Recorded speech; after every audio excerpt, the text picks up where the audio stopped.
I love my country, and but I don't at this time recognize my country. I don't like clowns.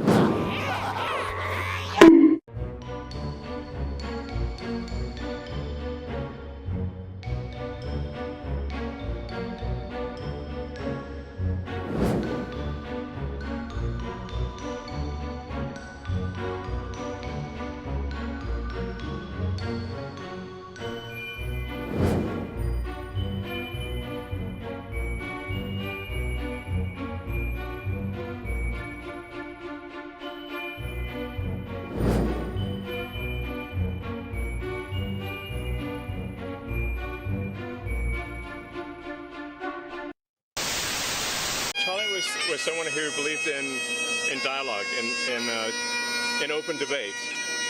He was a man of ideas. He spoke eloquently. He basically never even raised his voice. He was a man of peace. And now he's been murdered in cold blood. Did you know him personally? Yes, of course. We met many times. How was he like? I supported his organization. I supported Turning Point from quite early. Why was he killed? He was killed because his words made a difference. Because he was showing people the light, and he was killed by the dark. Speaking of dark, Congress can't be impeached. You know, when you have Nancy and Randy saying, you know, we're on it, we're going to impeach her. When they're saying they're going to deport me, knowing full well that you cannot deport an American citizen. What that displays for not just Americans, but folks on an international platform is that our country is being led by idiots. Not your country.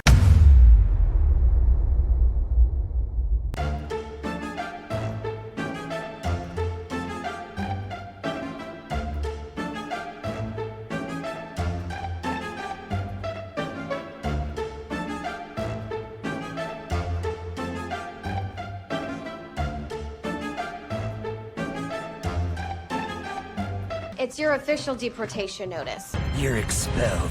I love my country, and but I don't at this time recognize my country.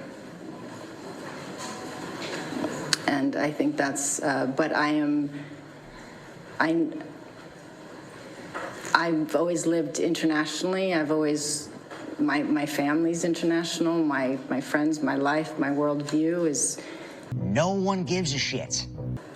Equal, united, international, so anything, anywhere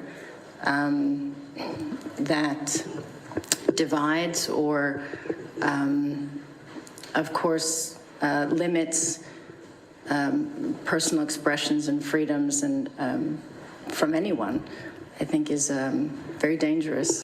Oh, you know what that nonsense is about? It's the whole Jimmy Kimmel saga. But I don't recall Angelina Jolie or any other Hollywood blowhard saying anything when Roseanne was cancelled from her own show, or Gina Carano, a fellow actress, who made a very mainstream comment and saw her career destroyed, or when conservatives from all walks of life have been silenced. But suddenly, Angelina and the rest of Hollywood are concerned about free speech.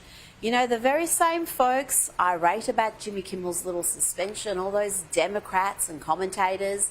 And let's not forget, he was suspended for lying on air and refusing to apologise.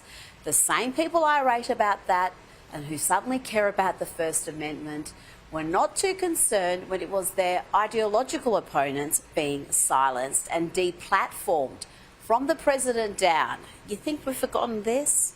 Shouldn't be banned from one platform and not others for providing misinformation out there. There's no guarantee to free speech on misinformation or hate speech, especially around our democracy. There are Americans who are engaged in this kind of propaganda, whether they should be civilly or even in some cases criminally charged, is something that would be a better deterrent. If people go to only one source and the source they go to is sick and has an agenda and they're putting out disinformation, Our First Amendment stands as a major block. It's really hard to govern today. This is a matter of corporate responsibility. Twitter should be held accountable and shut down that site. It is a matter of safety and corporate accountability. The First Amendment is not absolute. It does not protect any single thing anyone says. There are limits, and that's important.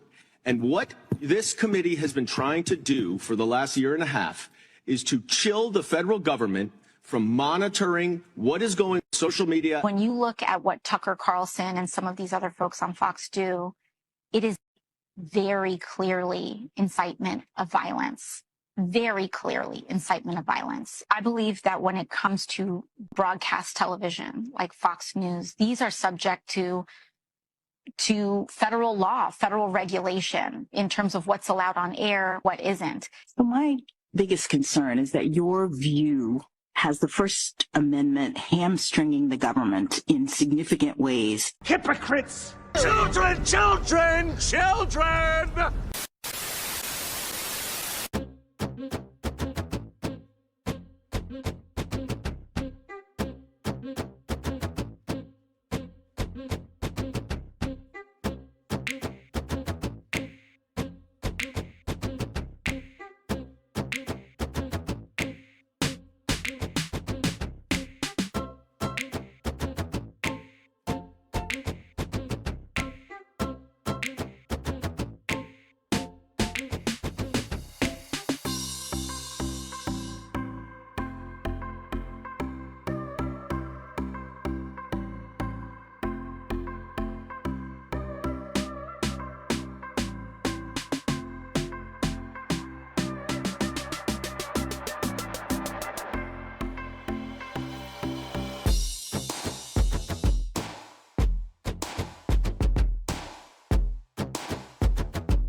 It is a messed up world.